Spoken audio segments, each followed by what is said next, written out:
Welcome to the Becoming Superhuman podcast, where we interview extraordinary people to bring you the skills and strategies to overcome the impossible. And now, here's your host, Jonathan Levy. This episode is brought to you by Organifi. You guys, one of the only things that every nutritional expert that we've had on the show seems to actually agree on is that we all need to eat more vegetables, eat more greens, eat organic, cut out all the processed junk. Well, who has the time, right? Who has the time to go out, do the shopping, make the salads, make the juices, make the smoothies?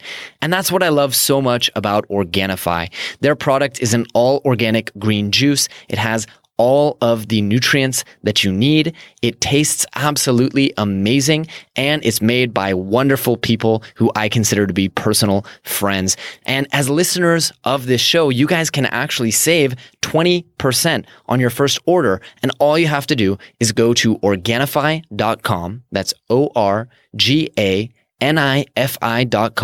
and use the coupon code SuperHuman at checkout.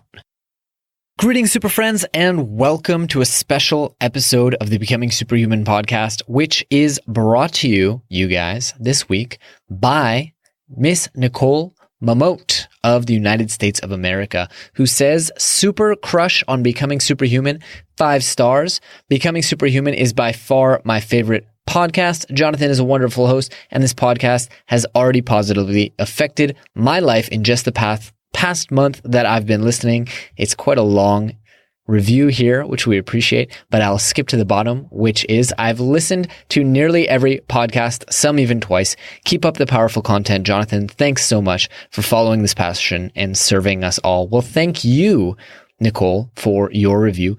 And for those of you who have not left a review, please remember, for every review that we get, we put out a new episode. So make sure that you do it if you haven't already.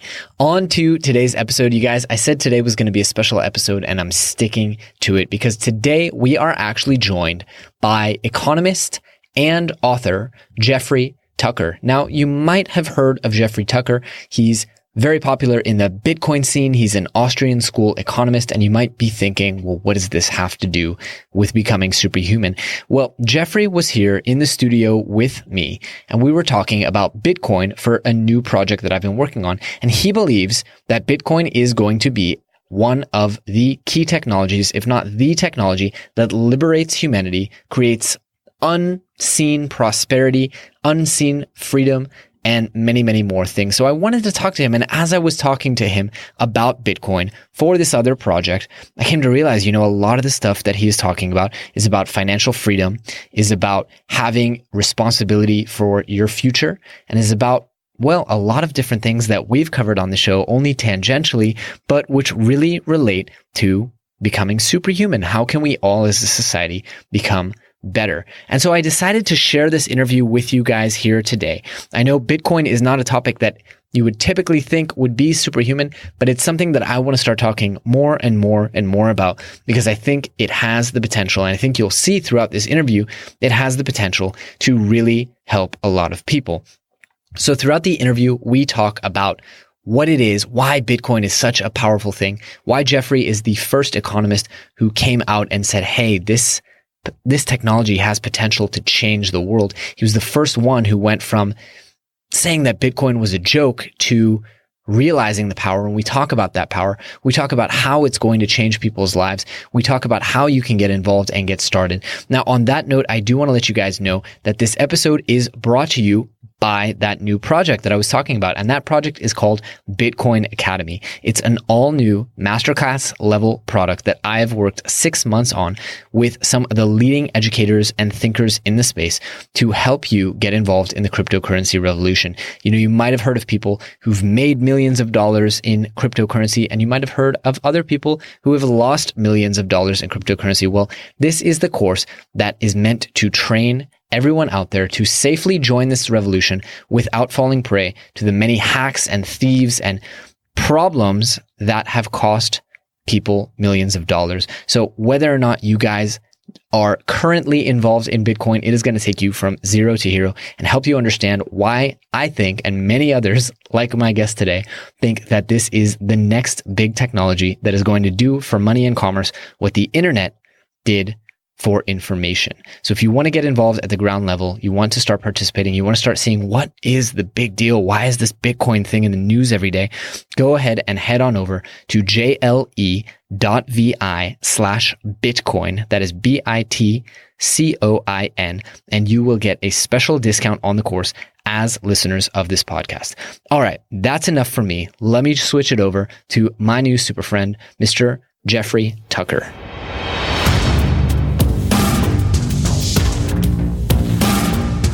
So welcome everybody. My name is Jonathan Levy here, and I am here with economist Jeffrey Tucker, one of the very first people to go from really being a naysayer, or really first economist to being a naysayer on Bitcoin, to being an enthusiastic fan and advocate of it. So Jeffrey, welcome. Thank you. Thank you for having me. The time. Yeah, we're so excited to have you here. Jeffrey's here in Israel for a conference, and he made the time out of his schedule right before coming for the flight to come and chat with us. So we really appreciate it. So Jeffrey, for those folks in the audience who haven't heard of your work, haven't maybe seen what you've been up to, can you give them a little bit of background, what you do? Sure. So I studied economics in college and fell in love with the science as a way of explaining where wealth comes from and why societies rise, why they thrive, why they die. This is what I wanted to know, which is why I studied economics. And I don't know, I've had this, rapturous love for the subject ever since, so that's what I do. Amazing. And so you're known specifically for your latest project, Liberty Me, is one of the big things people know. I sold the company, though. It was good. I built it and I sold it, so it's good. But it was a kind of a nice blogging platform and a library. It was a kind of a community. The idea was to create a scalable community of mutual interest in the topic of human liberty. It did very well. And so then... Congratulations. Thank you. Yeah. Amazing. And so now you are specializing mainly in just economics. Yeah. I'm direct content at the Foundation for Economic Education, which was founded in 1946, actually, and took in a lot of war refugees who were intellectuals and had nowhere else to go. So they came to New York. That's where offices were in New York. And the foundation sponsored a lot of great books that are still to this day big sellers, like Economics in One Lesson by Henry Hazlitt and Human Action by Ludwig Mises, who had fled the onslaught in Vienna in 1934. So, there's a link back, and I'm really proud of the role that FEE had in history. Amazing. So that leads me really, really nicely, actually, to my next question, which is you are known for being a proponent of the Austrian school. Yes. And I think a lot of people, as we were talking about before we got started, I studied a little bit of economics and then changed my major at Berkeley. But I think a lot of people don't know about the Austrian school. Yeah, it's a challenge to sum it up. We're going to do the elevated version here. Please. In the late 19th century, there was a big split between the Austrian school and the German school. The German school was all about state management of economies and scientific methodology that was rooted in positivism and empiricism. The role of an economist in the German conception was just to look at data and celebrate the state. Basically, the Austrian school had a very different understanding. It was more Aristotelian. They imagined economics to be more of a logical discipline that was humanely interested in the well-being of nations and human persons in their real lives. So that was a big split that happened, really, in the economics profession in the 1880s and 1890s. And most of the proponents of the Austrian school landed, of course, in Austria. And everything was going along very well until the great tragedy, right? In the early 1930s, then, because it just so happened that most of the economists at the time were Jewish. And so there was a diaspora that happened with the Austrian school. It came to America, went to Geneva, went to London. Hayek ended up in London. Mises ended up in Geneva and then finally in New York.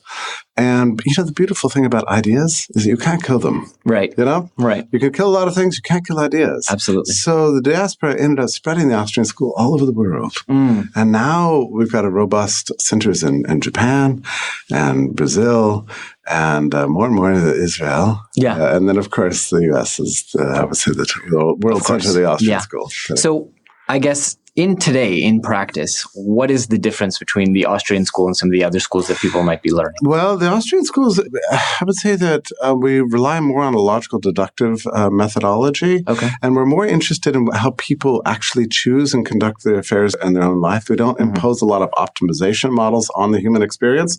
We want to see what people do. And we try to account for things like entrepreneurship. Right. Which are hard to model, actually. That having an idea and a vision of something that could be, but doesn't yet exist. And you work, and you take the risk to achieve it. And there's marketing involved. There's raising of capital. There's the intellectual work of discovering something that's not yet discovered. Right. So all those things are mysterious and interesting, but they're the really important part of economics, Absolutely. And you can't put them in equilibration models. You can't just crank them out of calculus. Right. So the Austrian school likes to reflect on the meaning of what it is to have an imagination, to make a good judgment, to take a risk. These kinds of things is what enraptures people of the Austrian school. Interesting. Yeah. So, Jeffrey, you've been dealing a lot with what's wrong with our monetary and banking system. I have to admit, I'm a recovering Berkeley liberal. I think I'm still a Berkeley liberal, right. But Alon, my partner in the Bitcoin Academy, has really started explaining to me, at least with the monetary system, what's wrong. And I think there's no one better to explain than you. I can sum it up. It's actually an amazing thing. We don't actually recognize it too well because we're so used to it. But for at least 100 years, governments have monopolized money. Right. They froze it in place as a technology. They said, we own it.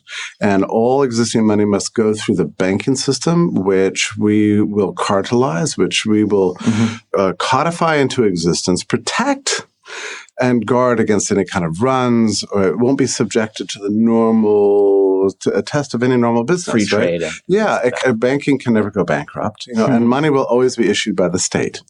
And that way, what it did is it put really the masters of the universe, in government, in charge of half of every transaction. And that as a technology, money never really improved. It never got better. It would be as if, we were all still driving around Model Ts or something. And I put it this way, because I think that's a really interesting way to think of it. You don't know what you're missing as long as something is nationalized and frozen in place. You get used to it. So 100 years have gone by and we've gotten used to the same old money again and again and again. It tends to be low quality and declining quality. The best we can really hope is that it's going to be stable. Right. And that's not don't inflate too much. Yeah, don't inflate too much. And like the shekel's a pretty solid currency right now, unlike, say, 20 years ago. And that's good, but still, it's not the technology we need. Right. There's a problem in national monies called counterparty risk. Like you never really know for sure. How should I put it? Transactions are not finally settled when they're made. There's always a trust relationship involved, unless it's cash, right? Everything but cash requires counterparty risk. You have to trust somebody to hold the money, somebody to deliver the goods. In order to earn that trust, you have to cough up your identity. Right. They have to assess your character. They're going to be tracking you. And that works well for people of a certain status in life. Right. But it turns out something like 2/3 of the world's population is unbanked, but they still need to do economic stuff. Yeah, they still need to have lives. So we need a people's currency, essentially. You know? With lower boundaries, lower barriers to entry, and less friction. Makes such a difference with Bitcoin because anybody can get involved just right away. And one of the great things about being around now is that you can see this happening. People are discovering, underrepresented, marginalized communities, poor people that have been otherwise excluded and left out. And of course, it's also happening with the major banks, too, are getting interested in it, too. So we have all communities coming together around crypto. And it's kind of interesting to think about it, right? So like 5 years ago, crypto was considered to be this eccentric. It's only for geeks. Oh, who can understand cryptography and distributed networks? And oh, God, this is too complicated. It's only for rarefied individuals. But now, here we are in 2017, you can see larger and larger swaths of the community are getting more and more involved, more and more countries. It's become a kind of safe haven against tyranny in places like Venezuela, and it's been Catalonia, right, and everywhere. And it's very interesting too to see governments trying to regulate it and trying to crush it. They can't really, because in the end, what Bitcoin has done is it's turned money into information. Yes, same as every other digital good. I like that because I like to say to people when they ask me, what's the big deal with Bitcoin? I say, well, think about what the internet did for information, removing the friction, making it everywhere for everyone. Now imagine if that happened to money. And, people go, well, didn't PayPal do that? It's like, no, PayPal did not do that. No, and it's very difficult for people to understand. So what Bitcoin did is it united. It took me so long to figure this out. You have to understand that I was a deep skeptic of Bitcoin back in 2010. I was like, there's no such thing as magic internet money. You can't do this. I mean, I had written, my undergraduate thesis on money and read every book on monetary theory. It was supposed to be impossible, right?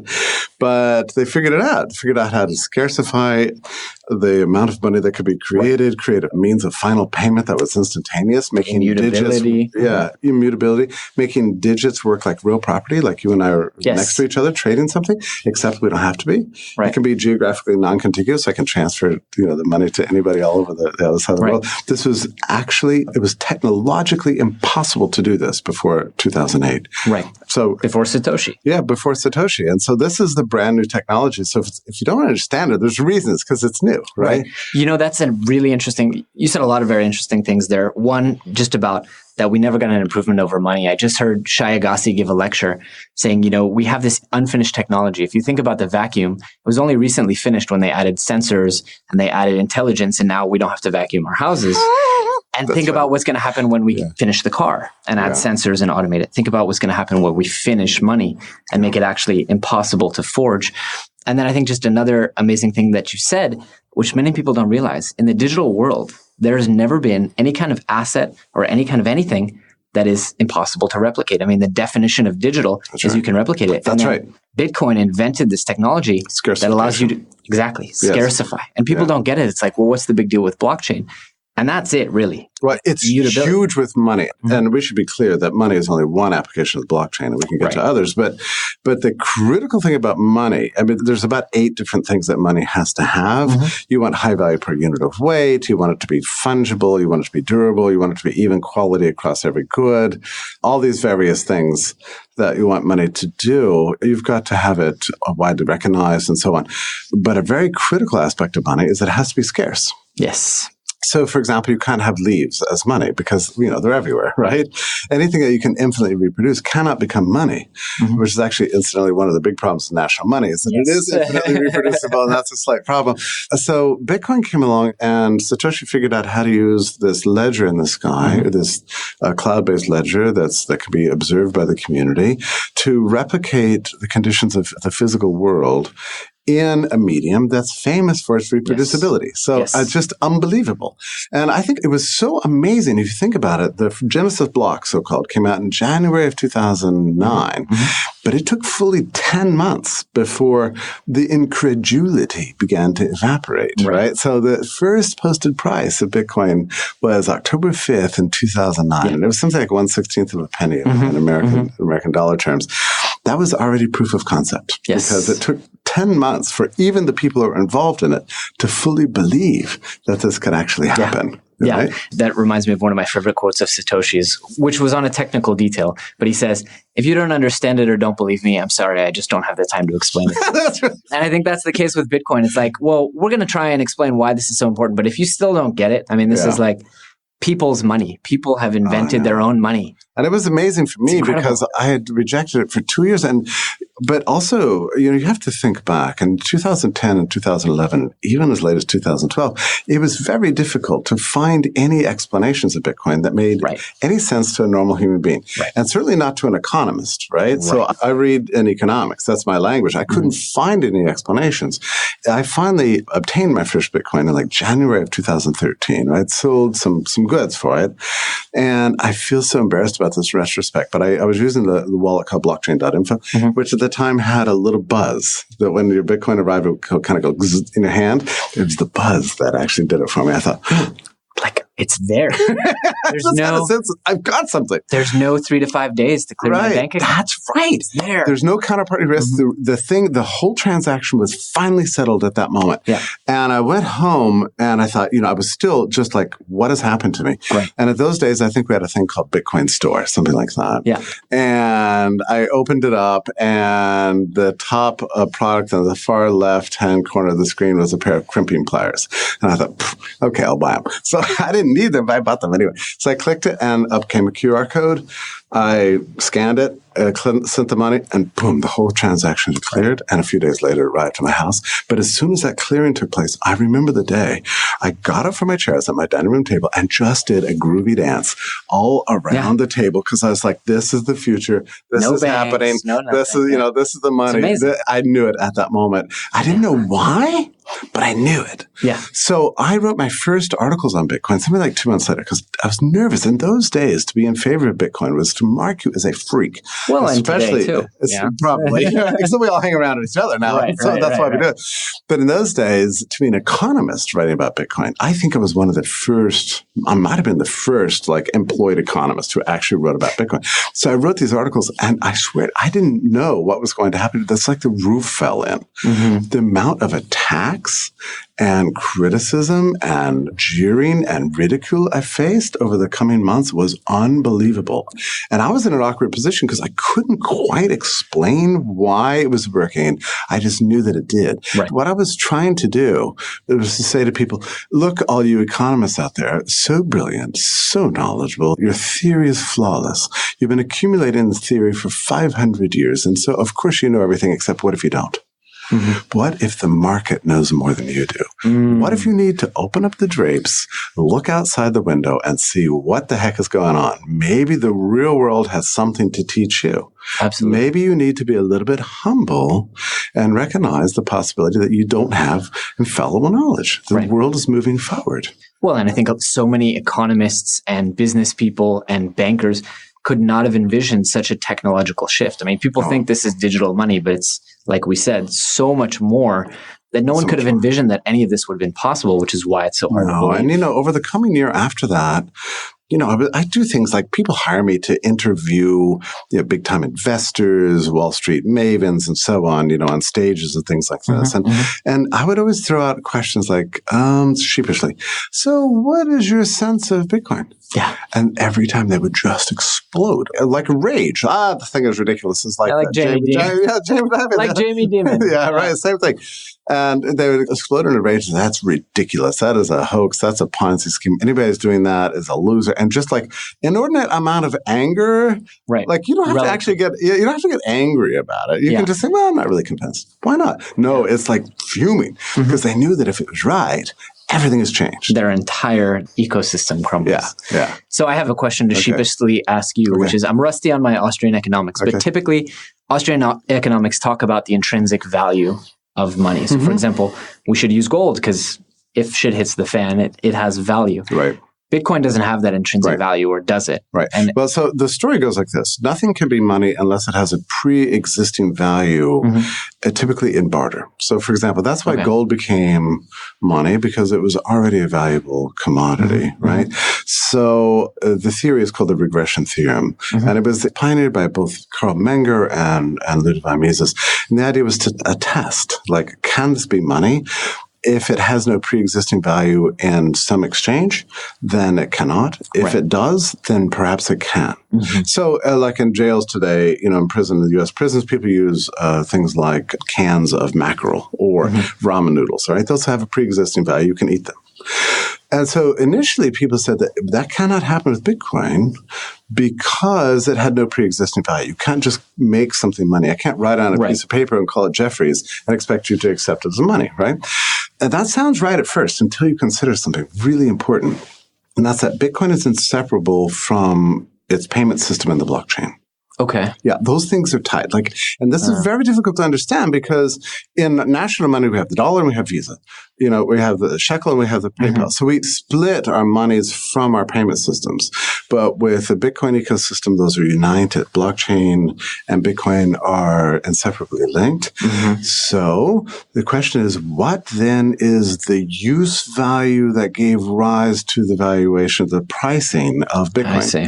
And the use value is precisely the capacity to bundle bits of information into immutable packets and transfer them geographically on a non-contiguous basis to anybody in the world for very low cost. Right. And a final payment setting. In other words, it's the payment system of the blockchain itself that constitutes its use value. Yeah. You see what I mean? I definitely so, see. So in the same sense that gold was useful before it became money, in the same sense that salt had value before salt became money, so it is with Bitcoin. The blockchain had developed use value before the Bitcoin itself developed a price exchange ratio relative to national money. So if I rephrase it in my own terms from my accelerated learning background, in a sense, if you think about it, the value that Bitcoin creates or represents is the reduction of friction in transmitting a value. I think that's a decent way to put it. That's a decent way to put it. If you could somehow put an axe between the blockchain and Bitcoin, Bitcoin's value would fall to zero. I mean, wouldn't it? Because that's an inconceivable idea. But I'm just saying conceptually, if you could do that, Bitcoin would have no value whatsoever. Right. So it's the use value of the distributed ledger itself that was the impressive thing. And Bitcoin then just becomes a kind of numeraire. Right. Just like a metaphor, just like a piece of math that would become a vehicle for the value of the information transporting system of the blockchain itself. I like that. It's almost, you can think of the value of Bitcoin occupies the 3% that Visa, MasterCard, PayPal, and all the other schmucks like Western Union are taking from us every single day. It's like if you just calculate that value, you can see, many hundreds of billions of dollars of use case value in the Bitcoin network and in other cryptocurrencies. Yeah, because nothing like that was ever possible before.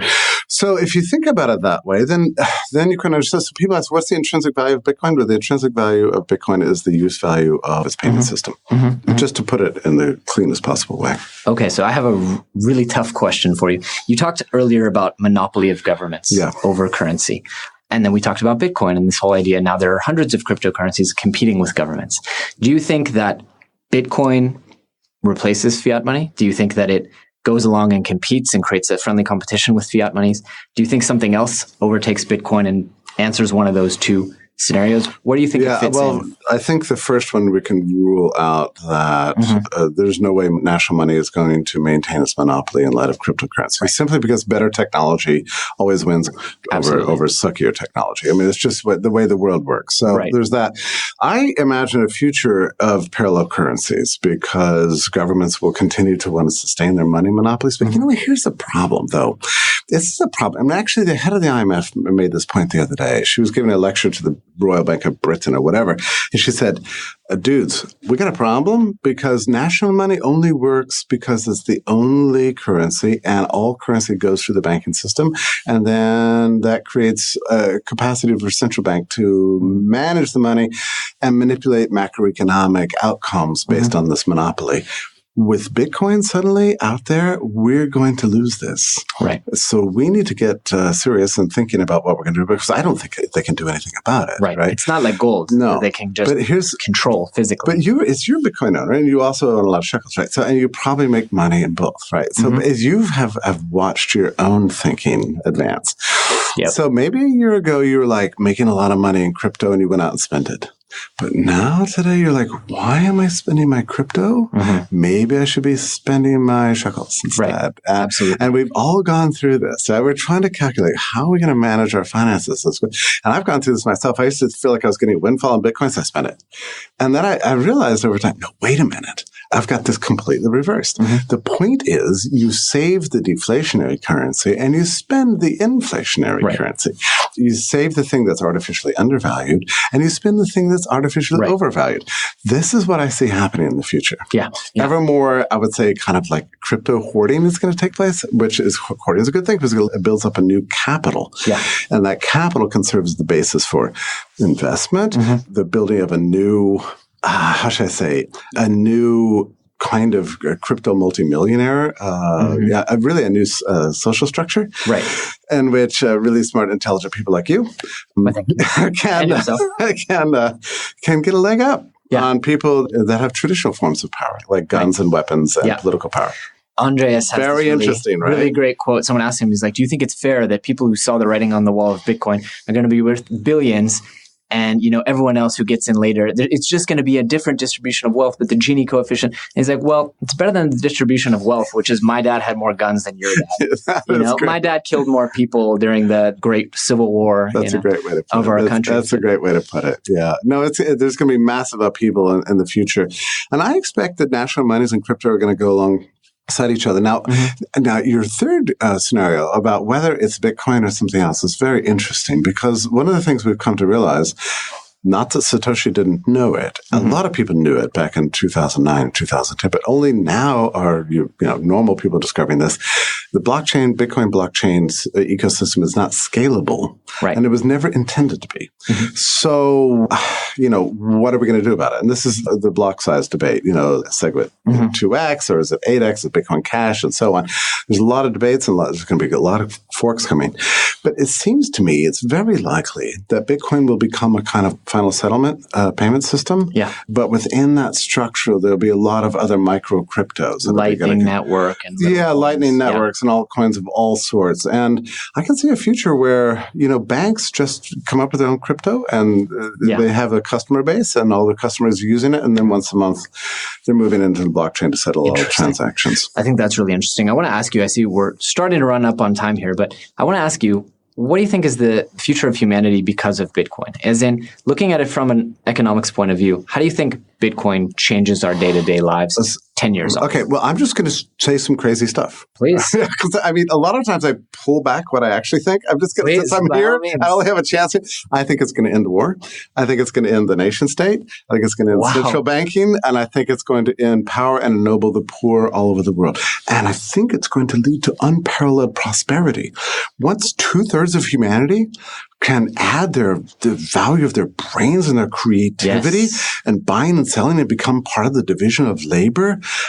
We are missing out on so much today. But if we unleash the power of the human minds all over this planet, we're going to face unparalleled prosperity like we've never seen before. Incredible. Yeah. Well, I hope you're right. Yeah. I hope we do see So that's the craziest prediction I've ever made, but that's what I actually believe. So I like it. I like the honesty.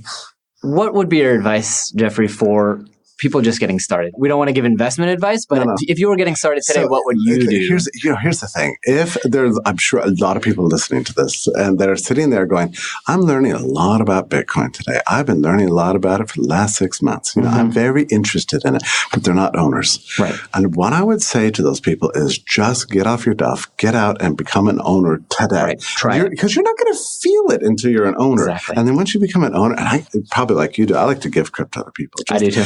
If it's a couple of bucks, it's $50, it's $20, whatever, so that they can, like you and me, obsessively check the price for no reason. Exactly. So that's how I got in. He's like, well, have you ever tried it? And I was like, I don't know about all this stuff. He's like, just try it. And opens up a wallet, helps me back up the seed, very important, back it up. And now I do this to everyone. I did this to someone last night where I was like, let's just open you up a wallet and I'm just going to send you a small payment. Exactly. And they're always like, oh yeah, are you sure? And they're always a little bit nervous. I was having a coffee with somebody last night and she loved talking about Bitcoin. I finally asked the uncomfortable question, are you an owner? She said, used it? And she goes, no, it is not really my thing just yet. I said, well, look, just take out your phone right now and download this app. She's like, oh, well, okay. It's that easy? Yeah. And so she did it. And then I just, scanned a QR code and sent it to her. And you could see her whole countenance change. So suddenly, she's like, wait. Well, she had boots on the ground. She had skin in the game, whatever metaphor you wanted. She was now an owner. Right. And she felt empowered. That's what you really feel. When you own Bitcoin, you feel a sense of you feel empowered. Right. Like you've got the thing and it gives you a kind of levity in life. It's exciting. Yes. Yeah. And for people who don't feel as if they have good control over their economic lives, that's typically true with young people, who can't get a bank account without permission of their parents. A lot of women feel dependent on their fathers, their husbands, or something like that. Poor people who just, with bad credit because they defaulted on a loan, whatever. If you feel unempowered, Bitcoin is your path to personal empowerment. It really is. Love that. And, you can do it. Like today, I think in Tel Aviv, we have this beautiful Bitcoin embassy and they have an ATM. Yeah. If you've got a few shekels in your pocket, just shove them in and scan it and you'll be an owner like that. And then your outlook will change. Yeah. And you don't have to put in your life savings. No, to just a few bucks, whatever it is. But it helps you imagine a future in which you can become a master of your own fate. Beautiful. I love that. Jeffrey, I want to give you the opportunity. Where can people find you? Well, thank you. And check you out, get in touch with you? Well, listen, I write almost every day, except when I'm in Israel, because I'm so interesting, I can't even write. I'm just walking around doing everything. But usually I write every day at the Foundation for Economic Education, which is fee.org. Okay. Fee.org. And that's why I do most of my writing. Awesome. I have a new book out, just came out a couple of weeks ago on the rise of the alt-right. Congratulations. Yeah. So, and this is not about Bitcoin, but now I'm excited to get back into crypto now that I've got that one under. Cool. And last question that we always love to ask, which is if people remember just one message, they're really 10 years from now, 100 years from now, the rise of the superhumans, they only remember one message and they carry it with them for the rest of their lives. What would you hope for that to be? Over my whole general work or about just crypto? From today's episode, if they take one thing with them forever? Oh, I would say it should be trust human beings to manage their own lives.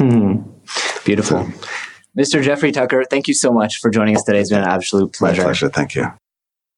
All right, Super Friends, that is all we have for you today, but I hope you guys really enjoyed the show and I hope you learned a ton of actionable information, tips, advice that will help you go out there and overcome the impossible. If you've enjoyed the show, please take a moment to leave us a review on iTunes or Stitcher or drop us a quick little note on the Twitter machine @GoSuperHuman.